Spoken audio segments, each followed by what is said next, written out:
دنیا بھر میں جہاں بھی پٹھان ہوں گے مسلمان ہوں گے۔ دنیا میں پٹھان ہی واحد قوم ہے جس میں اسلام کے بغیر کوئی مذہب نہیں۔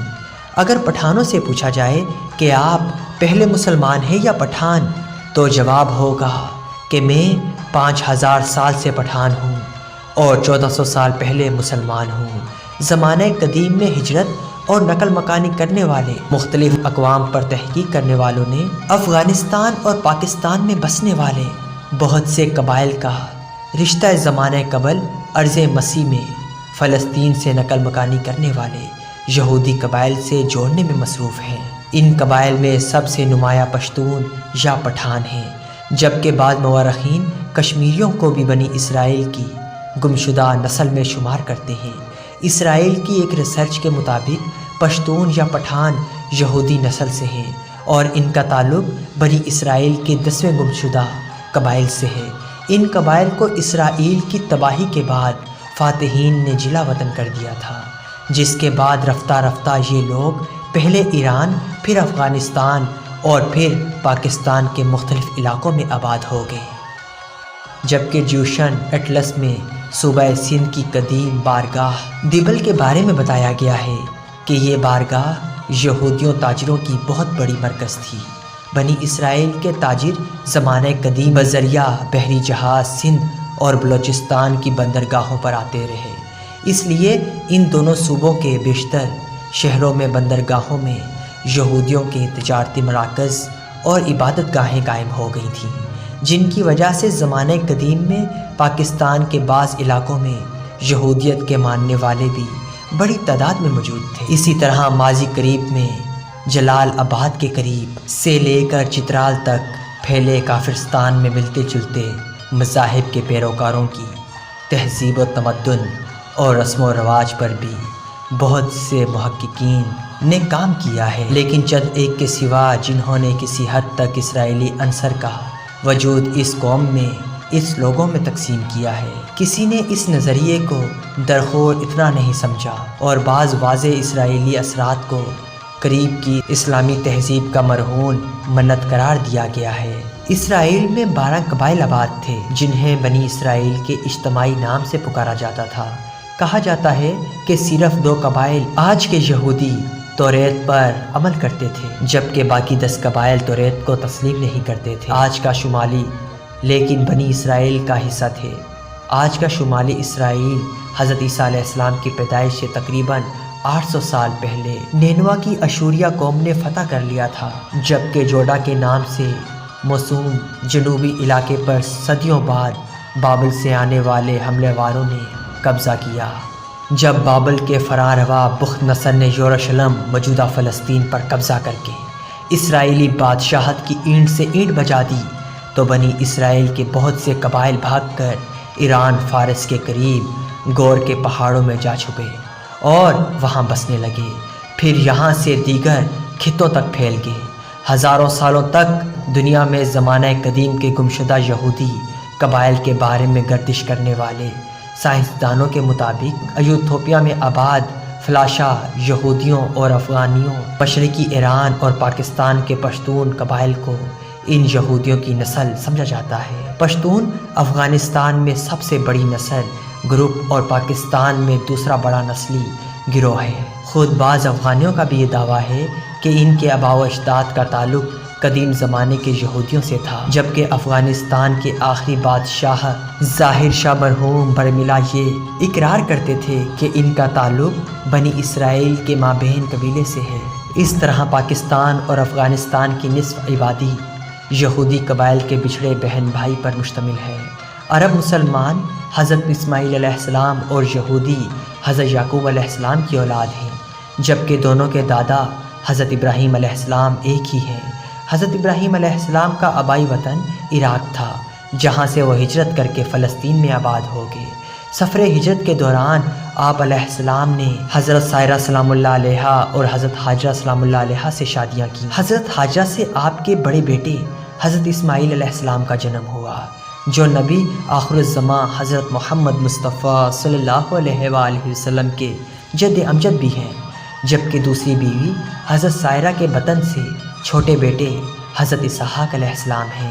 حضرت ابراہیم علیہ السلام نے اللہ کے حکم سے اپنے بڑے بیٹے اسماعیل اور ان کی والدہ حضرت حاجرہ کو مکہ مکرمہ لا کر آباد کر دیا، جبکہ خود حضرت سارہ سلام اللہ علیہا اور چھوٹے بیٹے حضرت اسحاق کے ساتھ فلسطین میں ہی مقیم رہے۔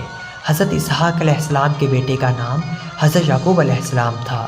اپنے دادا اور چچا کی طرح آپ بھی اللہ کے برگزیدہ نبی ہوئے۔ حضرت یعقوب علیہ السلام کا عبرانی لقب اسرائیل تھا، لہٰذا ان کی اولاد بھی بنی اسرائیل کہلائی۔ آپ علیہ السلام کے 12 بیٹے تھے، اس لیے ابتدا سے ہی بنی اسرائیل 12 قبیلوں میں بٹے ہوئے ہیں۔ بنی اسرائیل کو عرب میں اس کی گزشتہ تاریخ اور علم و مذہب سے وابستگی کی وجہ سے ایک خاص مقام حاصل رہا۔ امت محمدیہ سے پہلے افضل العالمین ہونے کی فضیلت بھی بنی اسرائیل کو ہی حاصل رہی، جو انہوں نے معصیت الہی کا ارتکاب کر کے گنوا دی۔ بنی اسرائیل میں بکثرت انبیاء و ارسلین آئے، لیکن اس قوم نے سینکڑوں انبیاء کا انکار کیا، بلکہ ان کی نافرمانیاں بھی کی، کوئی کسر نہ چھوڑی، یہاں تک کہ بعض کو قتل بھی کیا گیا۔ یہ قوم ایک طویل مدت سے آسائش اور حکمرانی کے بعد قطبیوں کی غلامی میں جکڑی گئی، تو ان کے رہنما اور آزادی کے لیے حضرت موسیٰ علیہ السلام بھیجے گئے۔ حضرت موسیٰ علیہ السلام بنی اسرائیل کو قطبیوں کی غلامی سے آزاد کرا کر بحر احمر کے آس پاس فلسطین میں لے آئے۔ یہاں آپ کے بعد آپ کے بھائی حضرت ہارون علیہ السلام پیغمبر اور بادشاہ ہوئے۔ اس کے بعد ایک طویل مدت تک بنی اسرائیل نے فلسطین پر حکومت کی۔ اس دوران ان پر اللہ کی طرف سے بہت سی نعمتیں نازل ہوئیں، جس میں من و سلوہ وغیرہ، تاہم اس قوم نے ان نعمتوں کی قدر نہ کی۔ بعد میں اللہ نے بنی اسرائیل کو 2 باپ بیٹوں حضرت داؤد علیہ السلام اور حضرت سلیمان علیہ السلام سے عزت بخشی۔ حضرت سلیمان علیہ السلام 9ویں صدی میں فلسطین کے مشہور فرما رواں اور پیغمبر تھے، جنہوں نے یروشلم میں ایک وسیع عرضی عبادت گاہ تعمیر کی، جو ہیکل سلیمانی کہلائی۔ بعد ازل بنی اسرائیل راہ حق سے ہٹنے لگے، یہاں تک کہ حضرت سلیمان علیہ السلام کی وفات کے بعد ان کے جانشین کو بھی مختلف اور اسرائیل کے نام سے شمالی فلسطین میں اپنی بادشاہت قائم کر لی۔ جب بنی اسرائیل دینی، اخلاقی اور معاشی بگاڑ میں حد سے بڑھ گئی، تو حضرت ارمیا علیہ السلام کو وحی الہی کے ذریعے حکم ہوا کہ اپنی قوم کو بتا دیجئے، اللہ نے اب تک تمہارے بزرگوں کی نیکی کی وجہ سے تمہیں مہلت دی ہے، لیکن تم نے میرے احکام فراموش کیے ہیں۔ اب میں تم پر ایک ایسا حکمران مسلط کروں گا جو تم پر بالکل رحم نہیں کرے گا، بلکہ تمہیں تباہ کر کے رکھ دے گا۔ حضرت ارمیا علیہ السلام نے اللہ کا پیغام پہنچایا تو بنی اسرائیل نے اسے جھوٹ سمجھا اور آپ علیہ السلام کو پکڑ کر قید کر لیا۔ یہی وقت تھا جب بابل کے فرما روا بخت نصر نے یروشلم پر حملہ کر کے بڑے پیمانے پر یہودیوں کا قتل عام شروع کر دیا اور ایک بڑی تعداد کو غلام بنا کر اپنے ساتھ لے گیا۔ اس کے ساتھ ہی بنی اسرائیل دنیا بھر میں تتر بتر ہو گئے۔ ٹائٹس نے یروشلم پر حملہ کر کے ان کے کشتے کے پشتے لگا دیے اور بہت سو کو قیدی بنا لیا، یہاں تک کہ بیت المقدس اور ہیکل سلیمانی کو تار تاج کر کے بنی اسرائیل کو ہمیشہ کے لیے جلا وطن کر دیا گیا۔ دوسری بار بنی اسرائیل کی جلا وطنی کی وجود یہ بیان کی جاتی ہے کہ اس قوم نے حضرت زکریا علیہ السلام کو قتل کر دیا تھا اور حضرت عیسیٰ علیہ السلام کو بھی قتل کرنے کے در پہ تھے، لیکن اللہ نے انہیں زندہ آسمان پر اٹھا کر بچا لیا۔ اس فساد کے نتیجے میں پھر رومی بادشاہ ٹائٹس کو ان پر مسلط کر دیا۔ موجودہ فلسطین اور اسرائیل سے زمانہ قدیم میں فرار ہونے والوں میں وہ 10 قبائل بھی شامل ہیں جن کی تلاش میں آج بھی یہودی سرگردان ہیں۔ کہا جاتا ہے کہ یہ قبائل فارس، ایران کے قریب غور میں بسے اور پھر آبادی میں اضافے کے باعث ان علاقوں تک بھی پھیل گئے، جو اس وقت افغانستان، پاکستان اور ہندوستان کہلاتے ہیں۔ تاریخ سے یہ بھی پتہ چلتا ہے کہ حضرت محمد مصطفیٰ صلی اللہ علیہ وآلہ وسلم کے زمانے میں ایک قریشی سردار خالد بن ولید رضی اللہ تعالی عنہ ان لوگوں کے پاس رسالت کی خبر لے کر آئے اور اس خبر کی تحقیق کے لیے کیس نامی شخص کی قیادت میں چند سرداروں کا وفد ان کے ساتھ مکہ روانہ ہوا۔ یہ قبائلی سردار بحیثیت مہمان جب مکہ پہنچے تو وہاں حضور اکرم صلی اللہ علیہ وآلہ وسلم سے ملاقات کے بعد اسلام قبول کر لیا، جبکہ فتح مکہ کی مہم جوئی میں بھی یہ آپ صلی اللہ علیہ وآلہ وسلم کے ہم کار رہے، اور اس وفد کے امیر کیس کا اسلامی نام عبد الرشید لکھا گیا، جبکہ اسے پٹھان یا بتان کا لقب بھی عطا کیا، اور پھر یہی لفظ بگڑ کر پٹھان بن گیا۔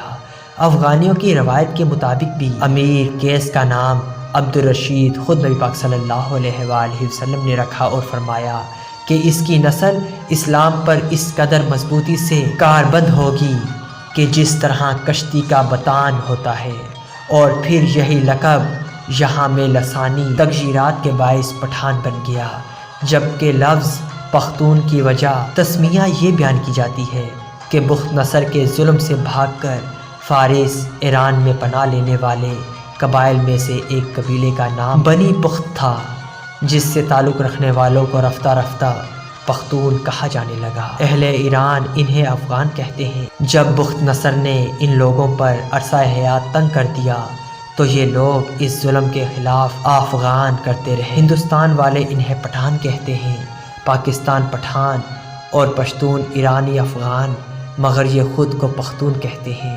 یہ لوگ اس وقت متعدد قبائل کا مجموعہ بن چکے تھے، جبکہ ان قبائل کی ہزارہا شاخوں کی متعدد شاخیں بھی ہیں جو اشخاص یا علاقے سے منسوب کی گئی ہیں۔ بعض مورخین کے مطابق پٹھان آریائی یا یونانی نسل سے، اور بعض کے نزدیک یہ کیس عبد الرشید کی اولاد ہیں، جبکہ تیسرے نظریے کے مطابق ان کا تعلق بنی اسرائیل کے گمشدہ قبائل سے ہے۔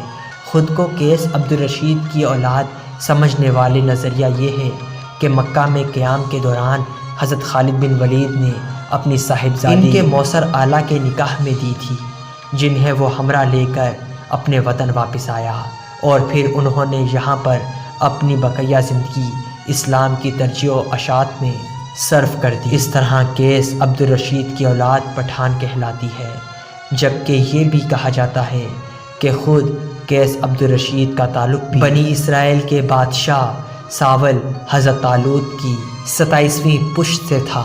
پٹھانوں کے بارے میں انگریزوں نے درجنوں تحقیقات اور تاریخی کتب تحریر کی، لیکن وہ ابھی تک بنیادی حقائق کو کھنگال نہ سکے۔ آج ایک بار پھر ماہرین پشتونوں نے یہودی النسل ہونے کے نظریے پر تحقیق کر رہے ہیں۔ وہ یہ بھی خیال ظاہر کرتے ہیں کہ پٹھانوں اور یہودیوں کا رشتہ ثابت ہونے سے دونوں کے درمیان دوستانہ روابط کو فروغ مل سکتا ہے۔